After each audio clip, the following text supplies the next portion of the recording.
Hello there, Shortcuts. This is Stephen here with the latest Shortcuts price list. This one will be published this Wednesday, the 25th of March at 9 p.m. Sydney time, as usual. If you would like to be on the price list, join using the form in the description below or wait to the end of the video and I'll tell you how to contact me. This is the first time I've done an Aussie and New Zealand list for ages. So this is all exclusively Aussie and New Zealand bands. And so let's get into it. This is probably my favorite Midnight Oil album. This is Blue Sky Mining.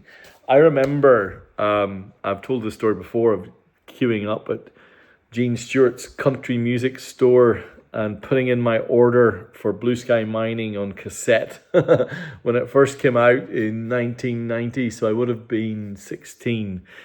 I loved Midnight Oil back then in my little village of Donoghmore in County Tyrone. And I love them now. And, you know, even with the tragic news of the loss of Jim Magini and everything that meant. And so, yeah, just an amazing album. A great band. This is a wonderful copy. Very, very hard to get a copy as beautiful as this. It is as close to near mint without me actually saying it's near mint, but it is a wonderful copy. Stars of Warburton, Forgotten Years, King of the Mountain, River Runs Red, One Country. I think this was their 7th album, you know. There's another one of their records, 10 to 1 is further on the list. But I love this one. Absolutely love it. Amazing album, amazing sleeve as well. Superb band. All right, this is one I've never had before. This is also in magnificent condition. This is Paul Kelly and the Messengers. So Much Water, So Close to Home from 1989. So similar era to Blue Sky Mining. And again, this is in fantastic condition. As close to near mint as you could get without quite saying near mint, because obviously someone has played this. Whoever did took care of this record majestically well. There it is. So 1989, Melbourne's greatest, realest songwriter, I suppose, equal parts folk storyteller and then rock band leader. And this album is definitely more on the rock side. This was recorded in the US by a producer who'd worked with R.E.M., who some of you might recognize, Mr. Scott Litt. And I think it's a pretty strong Paul Kelly record. That run of late 80s is pretty wonderful in many respects. The piece that caught my eye on this, or caught my ear, were the songs that were more short stories. And when I kind of that twigged with me, I read that he had formed a view of Raymond Carver, the classic American short story writer, and used a story to write the song Everything's Turning to White, which also became the story that formed the basis of the movie Jindabyne. And so there's lots of connections here. I really like how the Messengers sound on this. There's a couple of tracks, Know You, and I think it's She's a Melody, which have got really quite searing guitar solos. I know maybe it's not, it's certainly more polished than The Gossip or some of the other records, but I don't know, I really like it. This is my favorite record in the bunch tonight. There's about 20 Aussie records. I'll flick through the rest of these pretty fast. I love this band. This is The Saints, and this is Monkey Puzzle, another fantastic record. fantastic band. This time out of Brisbane. Obviously one of the great early punk bands, raw, melodic, just so original, horns, everything about them. But this is a power pop album, kind of a little bit of new wave. Was it their fourth or fifth? Early 80s, maybe even 1981.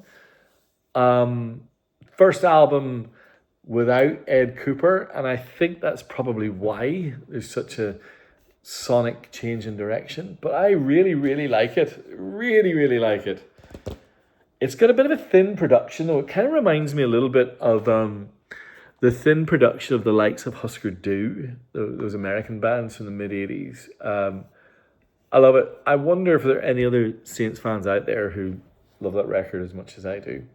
Here's another that I've never had on the list before, also in beautiful condition. Now, this one is a promo copy. This is from 1984. This is Sonola by the Black Sorrows. Again, in absolutely stupendous condition. You can see the radio play. I think a bunch of these records came from a radio station, and they really do look like they have never seen a needle. They're absolutely pristine. This album kind of leans on a few more kind of cover versions. It starts off with a really quite killer cover version of Brown Eyed Girl by the mighty Van Morrison, who's also in a list that I'm going to be doing a little bit later. There's a Chuck Berry cover. There's a John Lee Hooker cover. Fats Domino. It's kind of like, I suppose, the Black Sorrows do kind of R&B. And yeah, very, very interesting. Again, I don't know. Kind of curious as to who would enjoy that. And from that same collection, this is a beautiful copy of Hoodoo Guru's second album, Mars Need Guitars. I suppose with Stone Age Romeos, they would fight it out for the best, but this one's full of hooks and chiming guitars. I don't know, if there's some of you out there who aren't necessarily Aussie music fans, so maybe you come from the Northern Hemisphere, there's a bunch of records there that are really, really worth your time. All right, I've got one here now that is more for the kind of heavier side and more obscure side of Sydney kind of hard rock slash metal in the late 80s. This is a promo copy, and it's got the letter from the record company, Survival Records, talking about this band. It's also got a photo of the band, which I guess will give you a sense of the genre here. The band is called Yaya Choral. Now, as you can see, it's promo use only again.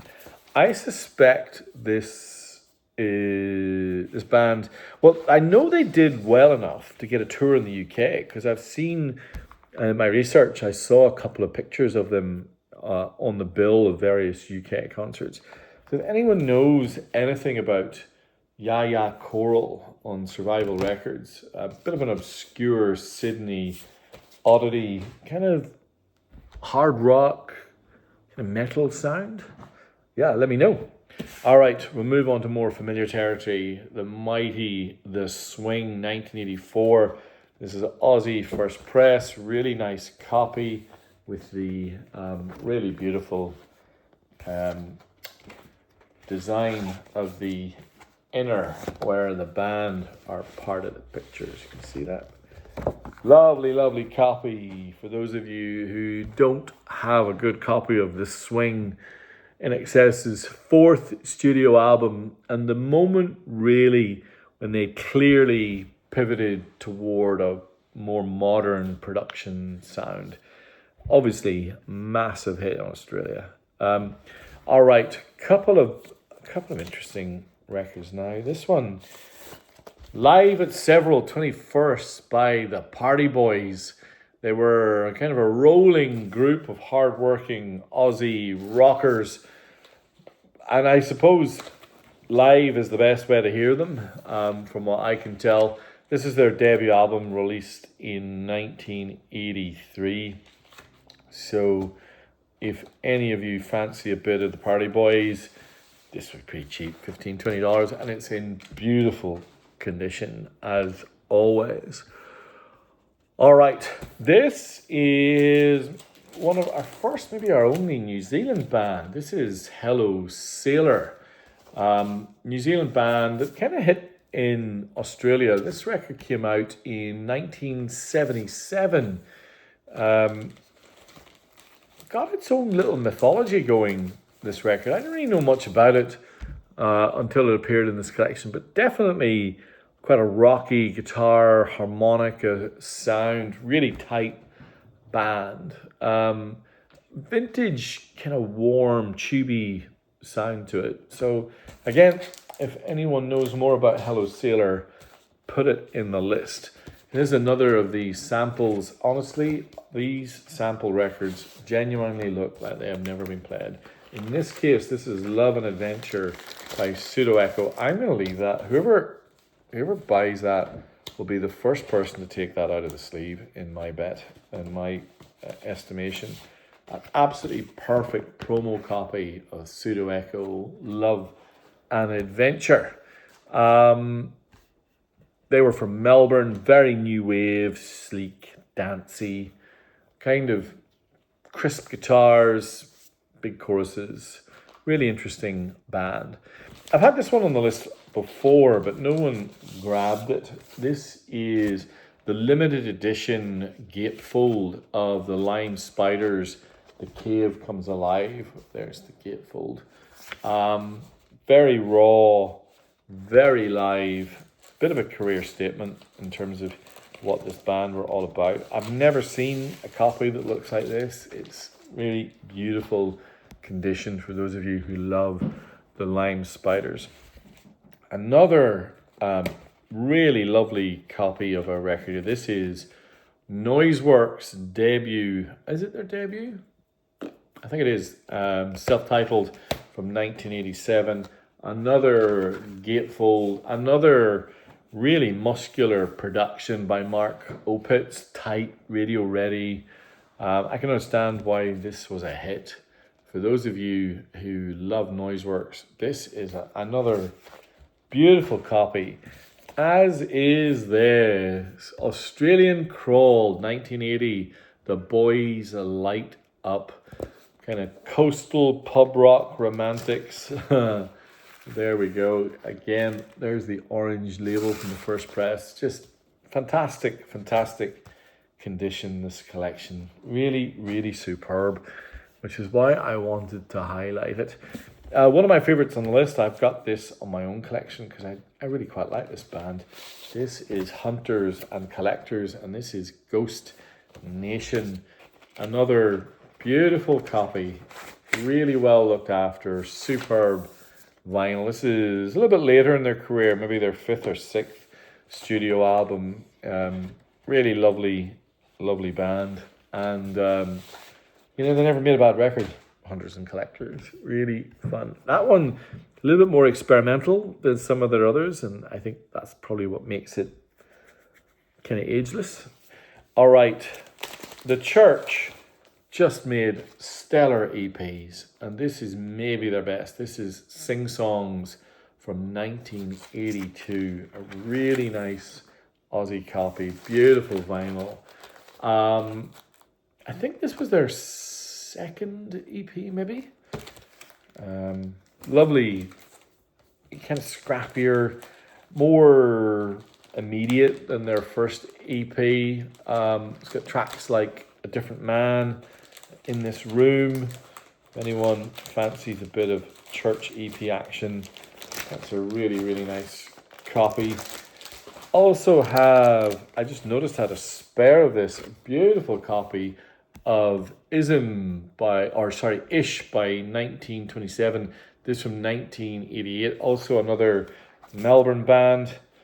I don't think this is a promo. I think this might just, it's just a lovely copy if anyone fancies that. All right, just a couple more to go, maybe a few more classics. This is Midnight Oil, 10 to 1. If anyone hasn't got a copy of one of their definitive albums, that is a lovely version, as is this. The Skyhook's Ego is not a dirty word. I think this might be a gatefold as well. Let's have a look. So there it is. Really nice vinyl again. Yes, Skyhook's Ego is not a dirty word. That's all first presses. And then I have something that's a little bit different. Let me just get my research on this. This is Say Goodbye, Hunters and Collectors. This is 12-inch. Say Goodbye on the B-side is the 7-inch version and another track called Follow Me. Again, promo, I reckon that's never been played. Just a really cool little record. And then finally, an obscurity really from 1974. This is more kind of jazz fusion. This is Ayers Rock, the Big Red Rock. And so you can see here the way this works. You got the inner that becomes the majestic Uluru, recorded live in the studio on the legendary Mushroom Records. So yeah, really interesting band, interesting record. Again, in wonderful conditions, just about everything in this collection is. So if you haven't picked up any Ayers Rock, you're more than welcome. There you go. What a list. From Midnight Oil to Paul Kelly, The Saints, The Black Sorrows, In Excess, Noiseworks, Aussie Crawl, Hunters and Collectors, The Church, Skyhooks. Pretty solid. So if you want to potentially buy one of those records, just be on the email list that goes out 9 p.m. this Wednesday, the 25th, Sydney time, that is, for those of you who are in Queensland. And yeah, post all around Australia, obviously. Either use the form that's in the description below or drop me an email at shortcutsrecordsaus@gmail.com. Please like, subscribe, leave a comment. And yeah, I'll see you for the next list. Bye.